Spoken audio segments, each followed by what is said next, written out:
and that cow supplies a nice cow to have. So, and a king, Kartavirya Arjun, happened to came to the hermitage of Jamdagni Rishi, and he got he got fascinated with this cow, and he eventually stole that cow, and because of that, uh, Parshuram, when Jamdagni Rishi got it back, so what they did, they killed Jamdagni Rishi, and Parshuram became so angry that he annihilated the Kshatriya class of the world 21 times. And then his father told him to atone. In one of the verses, in one of the previous verses, Jamdagni Rishi said that killing a king is more sinful than killing a Brahmana. So, because why this is so? Because the king is representative of Krishna. Because of the will of Krishna, he has been assigned that service. Whether he is a cruel person or a bad person, that's another thing. But it is the will of Krishna that he will rule. So king is representative of God. So that's why it is said like that.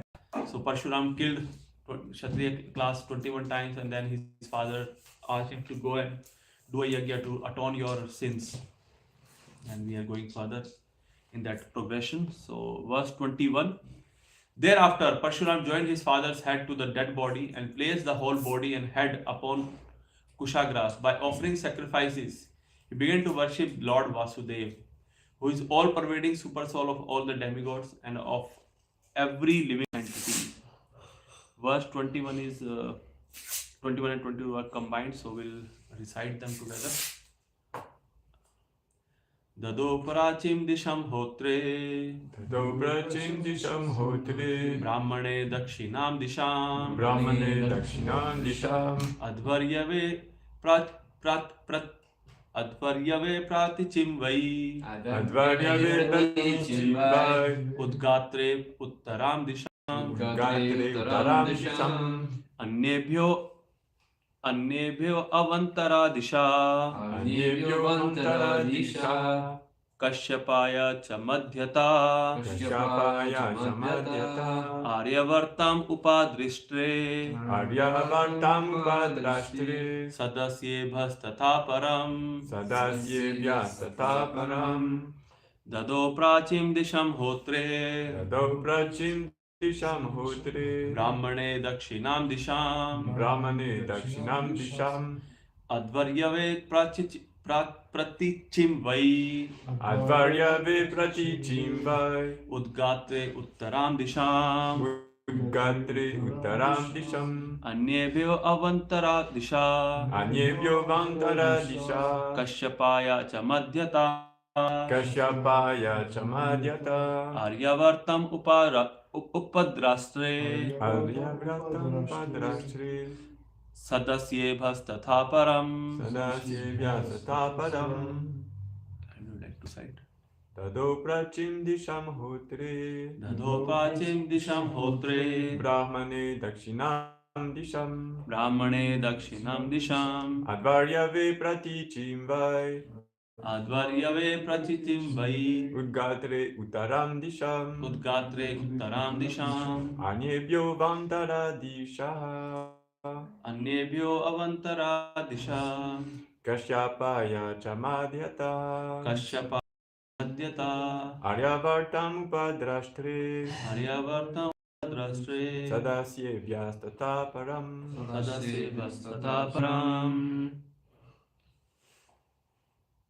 One more. Prachim disham hotre Dado prachim disham hotre Brahmane dakshinam disham Advaryave pratichim vai Udgatre uttaram disham Anyebhyo avantara disha Kashyapaya cha madhyata Kashyapaya madhyata Aryavartam Upadrashtre Aryavartam Upadrashtre Sadasya Param Sadasyevyastata param. Mataji, would like to say. Dado prachim disham hotre Brahmane dakshinam disham Advaryave pratichimbhai Udgatre uttaram disham Anyebhyo avantara disha Kashyapaya chamadhyata Aryavartam Upadrashtre Sadasyevyastata param. Thank you. Word meaning: Dado Dado gave as a gift. gave as a gift Prachim Prachim eastern. Eastern Disham direction. Hotre Hotre unto the priest known as Hota. unto the priest known as Hota. Brahmane unto the priest known as Brahma. Unto the priest known as Brahma. Dakshinam Southern Disham direction. Advaryave Unto the priest known as Advaryu. unto the priest known as Advaryu. Pratichim the western side. Vai indeed. Udgatre unto the priest known as Udgata. Uttaram northern. Disham side. Anyebhya unto the others. Avantara disha the different corners. Northeast, southeast, northwest and southwest. Northeast, southeast, northwest and southwest. Kashyapaya unto Kashyap Muni. Cha also. Madhyata the middle portion. Aryavartam the portion known as Aryavrata. Upadrashtre unto the Upadrashta the priest acting as overseer to hear and check the mantras. Sadasyebhaya unto the Sadasya the associate priest. Tata param whatever remained. Translation and purport by His Divine Grace Bhaktivedanta Swami Shrupad ki Jai.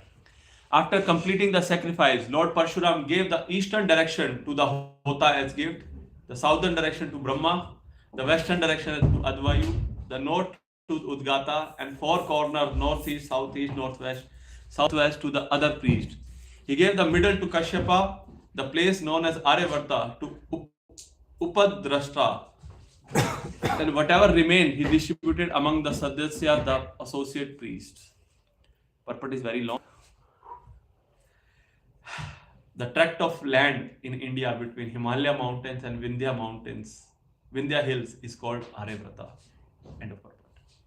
Om Gyan Tamirandasya Gyananjana Shalakaya Chakshurunmilitam Yena Tasmai Shri Guruve Namaha Shri Chaitanya Manobhishtam Sthapitam Yena Bhutale Swayam Rupa Kadamayyam Dadati Swapadantikam Vandeyaham Shri Guru Shri Yuta Padakamalam Shri Gurun Vaishnavansha Shri Rupam Sarvjatam Sagana Raghunathanvitam Tam Sajivam Savadetam Savadutam Parijana Sahitam Krishna Chaitanya Devam Shri Radha Krishna Padam Sagana Lalita Shri Vishakha Vitamsha He Krishna Karuna Sindhu Deenabandhu Jagatpate Gopesha Gopika Kanta Radha Kanta Namastute Tapta Kanchana Gaurani Radhe Vrindavaneshwari Rishabhanu Sute Devi Pranamami Hari Priye Vanchakalpatarubhyascha Kripa Sindhu Bhaivacha Patitanam Pavanebhyo Vaishnavebhyo Namo Namaha Namo Vishnu Padaya Jai Shri Krishna Chaitanya Prabhu Nityananda Shri Advaita Gadadhar Shivasadi Gaur Bhaktavinda Hare Krishna, Krishna Krishna, Hare Hare, Hare Rama, Rama Rama, Hare Hare. Namo Vishnu Padaya, Krishna Prishthaya Bhutale, Srimate Bhaktivedanta Swami Niti Namine, Namaste Saraswate Deve, Gauravani Pracharine, Nirvishesha Shunyavadi, Paschatya Deshatahine.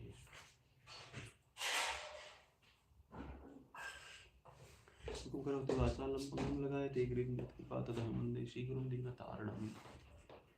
Hare Krishna. So before I'll start speaking, I would like to beg for your mercy and empowerment so that I'll speak on this subject matter for my own purification and for the pleasure of the assembled Vaishnavas. So here in this shloka, after completion of Parshuram, after completion of the yajnas done by Parshuram, he did a very important activity, giving donation. It is mentioned in the 17th chapter of Bhagavad Gita, 14th shloka. Videhinam aristanam mantrahinam adakshinam shraddha viritam yagyam tamasam parichakrishate. Krishna is mentioning that, yajnas are also in three modes of nature. So what are those? The mode of ignorance, the yajna in mode of ignorance is in which a person ignores certain activities. It is said that, and the sacrifice performed in defiance of scriptural injunction, in which no spiritual food is distributed, no hymns are chanted, no remunerations are made to the priest, which is faithless. That sacrifice is that of nature of ignorance. So if these four things are not done in any yajna, the prasadam is not distributed. Every yajna must be followed by distribution of prasadam. If prasadam is not distributed, then that yajna is not is in mode of ignorance. If not, the Vedic hymns are not chanted properly, then it is in mode of ignorance. If no remunerations, like no donation is given to the priest, then it is in mode of ignorance. And if the yajman or the person who is doing that yajna, requesting that yajna, if he doesn't have faith, then this yajna is in mode of ignorance. Jai Shri Rasa-Parayana ki jai, Shri Shri Nitai Sachi ki jai, Jagannath Baladev Subhadra.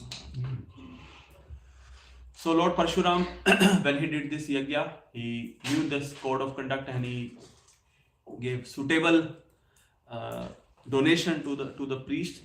And these, like we can read here that he gave eastern direction to the Hota, south to Brahma, west to Advaryu, and north to Udgata. These are not people, actually they are positions. Just like we all know that Indra, Brahma, they are all positions. Right now some soul is occupying the seat of Brahmaji, some soul is occupying the seat of Indra. It is just like president of a country. He is not permanent. He has to leave his position. Right now Mr. Macron is president of France. So eventually a day will come that he has to leave his position. Similarly, these four are Hota, Brahma, Advaryu, and Udgata. They are four positions who are responsible for the conduct of a yajna. So what are these positions? The person who invoke and worship the Lord. First of all, we need to understand that a yajna is done for the pleasure of Krishna. It is one of the ways. It is a process of Treta Yuga. In Treta Yuga, the process of self-realization is to do big yajnas. And one of the names of Lord Vishnu is Yajnapati. All the offerings that we do is done by, is for the pleasure of Lord Vishnu. And the fire that we lit in the yajna is the mouth through which, or the fire, Agnidev is the agency who is responsible to taking all the obligations to the different persons. So how many of you know how to do yajna? You have seen yajnas happening, okay. Somehow when I went to it. You did the course? Not the course, but the crash course. Okay. Okay. So when we do any yajna, like first I'll tell you what is Karm Kand Yajna is. In Karm Kand Yajna, they invoke uh, all the different demigods and Navgraha and all the, like they do this yajna for the pleasure of somebody, some demigods. But in our lineage, we do not do yajna for the pleasure of demigod. We do the yajnas for the pleasure of Lord Vishnu or Krishna. So Gopal Bhatt Goswami, our one of our Chhat Goswami's acharyas, he changed this whole system. Like in the yajna, in the system of Karma Kand, they worship Navgraha, the 9 planets, so that everything will be auspicious during the yajnas. So he replaced them with Nav Yogendras. In the Karma Kand section, they worship Lord Ganesha to remove all the obstacles while doing yajna. We invoke the presence of Vishwaksena. Vishwaksena is the commander-in-chief of Krishna's army. Similarly, they invoke different energies like Durga and all. So we invoke the presence of 12 Bhakti Shaktis, the 12 Sakhis, and including like Asht Sakhis and Purnamashi and all. And we also invoke the presence of Dwadash Gopal along with Krishna and all his cowherd boys, his friends. So this whole system was changed by Gopal Goswami. But in our system, in Vaishnav procedure also, Agni is responsible. Agni Devi is responsible to accept the whatever oblation we put in the fire and give it to the person. So when we set up the yajna, so there are 3 persons that we invoke first. First, in the middle in the fire, we invoke Agni Dev, from where we put obligation. From there we invoke the presence of Lakshmi Devi, because Lakshmi Devi provides everything for the service of Lord Vishnu. And the spoons from which we offer oblation, in those spoons we invoke the presence of Varaha Dev, specific Yajna Varaha. So through that, the presence of them, by the blessings of those 3 personalities, we do yajnas for the pleasure of Yajnapati Vishnu. And there are 4 types of priests are there in every yajna. That's the ideal situation, and what we do I'll also tell you. So those 4 priests are, first one is Hota or Hotra. It is mentioned that he gave eastern direction to the Hota. He is responsible. He is the priest responsible for putting obligations, who do Swaha Swaha and all those. And next one is Udgatra. Here he gave north direction to Udgata. So Udgata is a person who recite the mantras, who has to do it in a proper tone, in proper meter. Next is Advaryu. He gave west direction to Advaryu. So he is the person who arranges everything. Like for doing yajna, at times you have to do the setup. The kund must be in a specific order. All the paraphernalia that is needed, all the obligation that is required must be at a hand's reach. So in the big yajnas, there was specific priest who provide all the paraphernalia to the Hota, so that the Hota doesn't have to leave his seat. He can just remain seated and do everything. That requires, if you are doing alone, that requires great intelligence and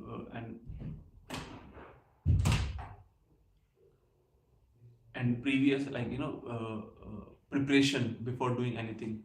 Like I heard from the memories of Prabhupada, that Prabhupada used to say that cooking and deity worship is 1 hour's job.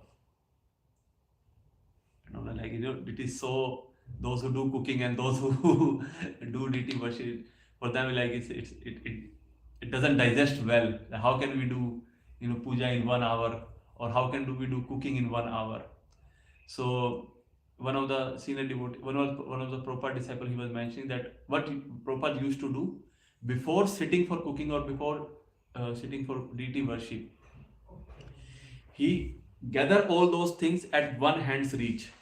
he doesn't have to go, like he doesn't have to leave his seat. Everything is at just one hand's reach. He do his preparation like that, that whatever is required, it is just like that. He do not have to waste time to go and pick the knife, go and pick the potatoes and everything. He prepare everything, and when he start cooking, everything is just nearby. So in that way, he was able to cook in 1 hour and do DT Varshim. No doubt, like he's very expert and he can do so. So it is the job of other Varyu priest who will provide everything, whatever is required for the progression of yajna. And then comes Brahma. He is not that Brahmaji, our Adi Guru, our Sampradaya Acharya.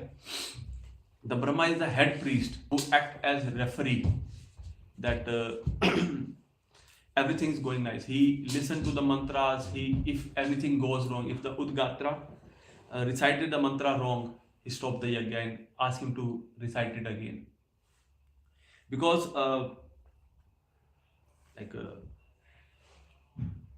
now it is not possible in Kali Yuga that we'll recite the mantras perfectly, but in Treta Yuga, because this yajna was the process, so every mantra must be recited in a proper way. So that's why there was always a referee if anything goes wrong, because it takes a lot of preparation and a lot of expenditure to do a yajna. So and yajnas were also like it goes for hundreds of days and at times for years. So a referee must be there who will keep things in check, so that all this effort will not be wasted. So it is the head priest whose position is known as Brahma, who is responsible that all the mantras, everything is purified, everything goes fine. So that is how yajnas are done. But nowadays, when we see somebody doing yajna, it's just generally only a single person doing yajna, doing everything himself. So yes, that is so. That is because of Kali Yuga. So that the single person is the Hotra. He is putting oblations also. He is reciting mantras also. So because in Kali Yuga, the yajna is japa. In Bhagavad Gita also Krishna mentioned that yajna nam japa asmi. That in Kali Yuga the yajna that we can do is japa yajna. So why we do those yajnas? It is still for the pleasure of Lord Vishnu, and one of the reasons why we do it is for the public also, so that they can also when Vrindavan temple was being opened, so one of the disciples asked Prabhupada that why we are doing this yajna. We can just do it with kirtan also. We can just do kirtan and we can open the temple also. Prabhupada said yes, we can do so. But it is for the people of Vrindavan. They will not accept it. They are not on that position. So at times we have to do yajna also. And it is also not that doing yajna in Kali Yuga will not reap any fruit. It will. But it must be done with proper, like these 4 instructions that is mentioned in Bhagavad Gita, 17th chapter, 14th shloka, and along with chanting of Hare Krishna Mahamantra. That will, like, if any mistake or any something is missing also, so it will be fulfilled because of the chanting of the holy names. And still yajna can be done. It is not the process of Kali Yuga, but it will still for the pleasure of Yajnapati, for the pleasure of Vishnu. And because our Acharyas has told us to do so, that's why we are doing it. Because our Acharyas, for every for all there are 16 sanskaras for every human being, not every. For the conduct of one ashram dharma, human being has a human being is expected to do 16 sanskaras. So all those sanskaras are done along with the yajnas for the pleasure of Lord Vishnu. So this is on the side of yajna. And one more thing is mentioned here, that the tract of land in India between Himalayas and Vindhyachal Hind is Aryavrata. Have anyone heard this theory, Aryan invasion theory? Oh, Aryabharta. Aryan invasion theory. Anybody heard Aryan invasion theory? Yeah. Yeah. Okay. So I would like to discuss something about this Aryan invasion theory also. First of all, we know Himalayas in the north of India. Himalayas are there, Everest and all those big, highest mountains of the world are there. And in the middle of India, like starting from Gujarat, where Krishna was in Dwarka, up till middle of India in Madhya Pradesh, MP. So there is a mountain range called Vindhyachal Hills. So between that, those two hilly mountains, those two mountain ranges, the area is called Aryavrata. So it's basically North India. North India, yes. Delhi, Haryana, Punjab, Kashmir, and all that area. Today's Pakistan also. So, Arya means those who follow the codes of conduct of Vedas, the highest class. So, as Kali progresses, there is also like up sampradaya or how to say, schism in every thought process, or schism in every noble process comes. So in Vedic theory also, they the modern day archaeologist or modern day, they put this that this Sanatan Dharma was created some 4,000 years ago, as per the Indian archaeologist also. Such a shame to say this thing, but as per the Indian archaeologist also, What they say? that Sanatan Dharma came into existence 4,000 years ago. Some 2,500 years ago, they created Vedas. So, and there, this how they concluded that because people of North India and South India are different, they are not same. I'm just telling what they are saying. These are not my thoughts. Okay, so don't blame me after once I'll get down from the Vyasasana. So, but it's true that they're different. What you're saying. Let me complete. So why they say so that they are different? Because this Vindhyachal hill is like a divider between South India and North India. The languages are different. The languages that we speak in the north are somewhat different from the languages they speak in south. Like still in India there are 16 official languages, and because of Bollywood and movies, mostly people speak Hindi or at least can understand Hindi. So and as per them, these North Indian languages are very near to European languages. Like they give this example also that as in Latin or in all the European languages also came from Latin Greek or Latin. Oh, but Latin came from Greek. From similar, like they have the same origin. So there are many words that are same or similar, like mother, matra, father, pitra and father, something like that. And Padre. En español, padre. padre, that's padre. Yo hablo español también. So location, loca. So there are many words that are similar. So they concluded that these Aryan people, the higher class of people from Europe, 4,000 years back, they migrated to north of India, and then there they developed Veda, they developed Sanskrit and all those languages. And because there was a divider between North India and South India, so they could not reach the southern part, and that's why they are different. The real Indians are the southern portion of India. They live there. They have their different languages, and these Aryan people, the higher class of people, they came from Europe, and they established today's North India and the Sanskrit language and everything. And that's the same theory in which Hitler also believed.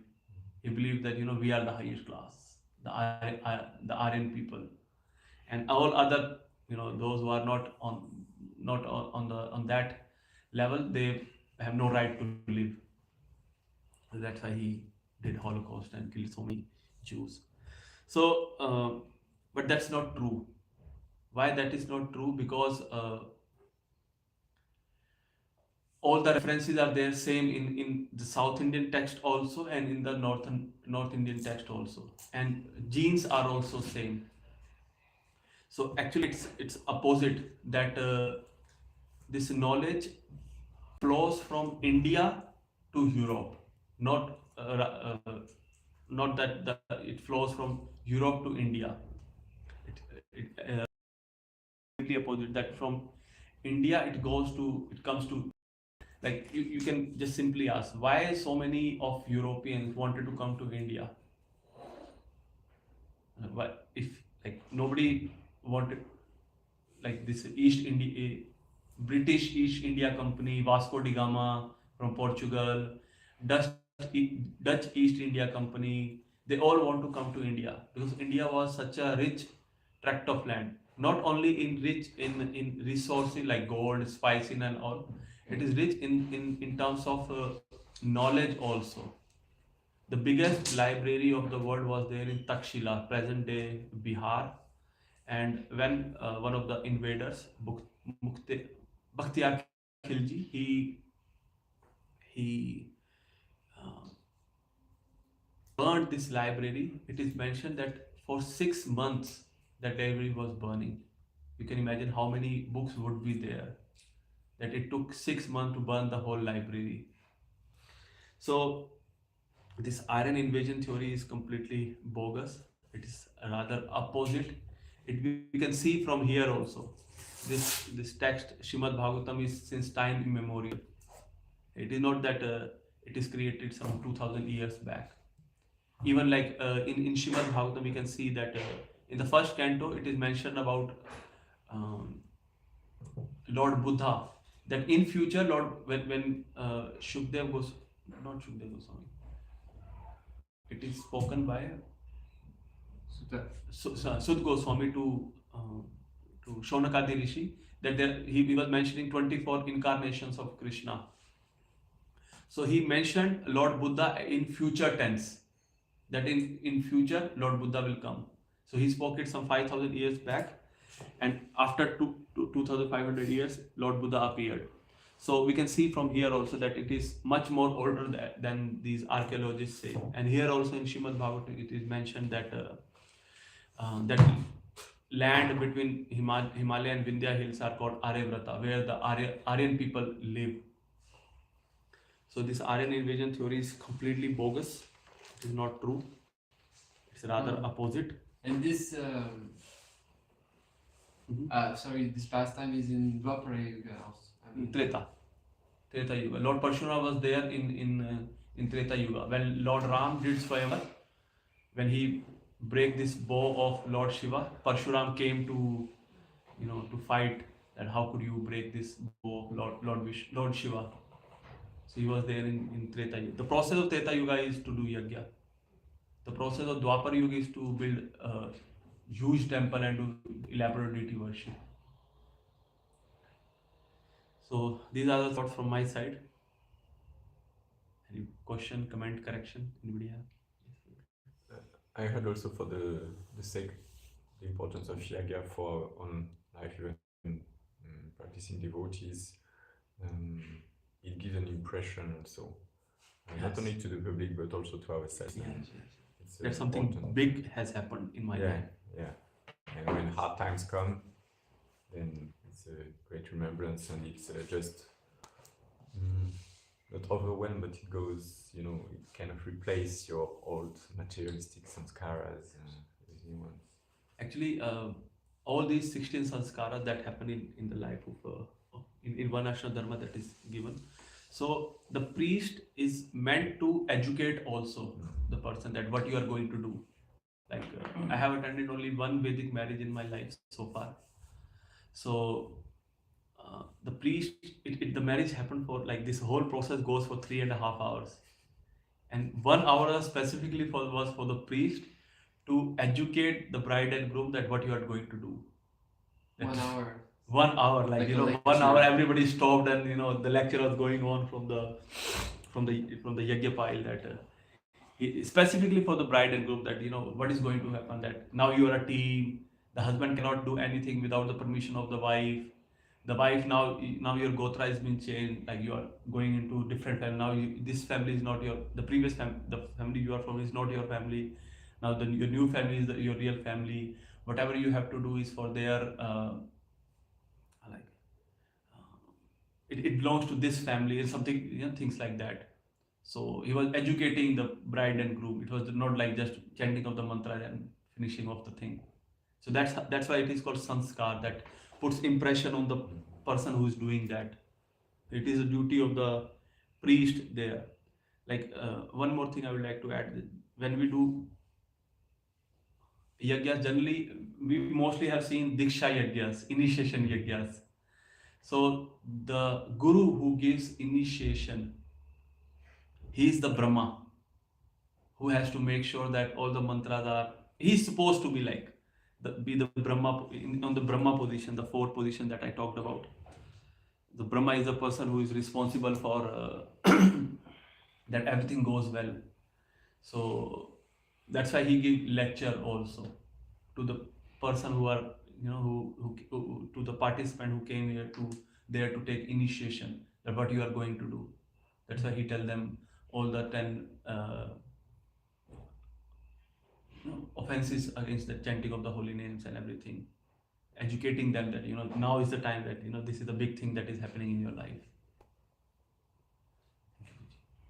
And I also witnessed some yagas with the holy name and one without the holy name being chanted all along recently. Without the holy name? Yes, not within our ISKCON society, but Okay. now ISKCON society, the holy name is from beginning to end almost, Yes. except when the priest has to explain a few things. Mhm. But yeah, it really makes a big difference. Just as a participant to observe this, this yaga without the holy name. You know, there is always some little mistakes, some blanks, or someone doesn't know what to do, what to say at this moment. And if there is no holy name, also it's really weird. It's really empty actually.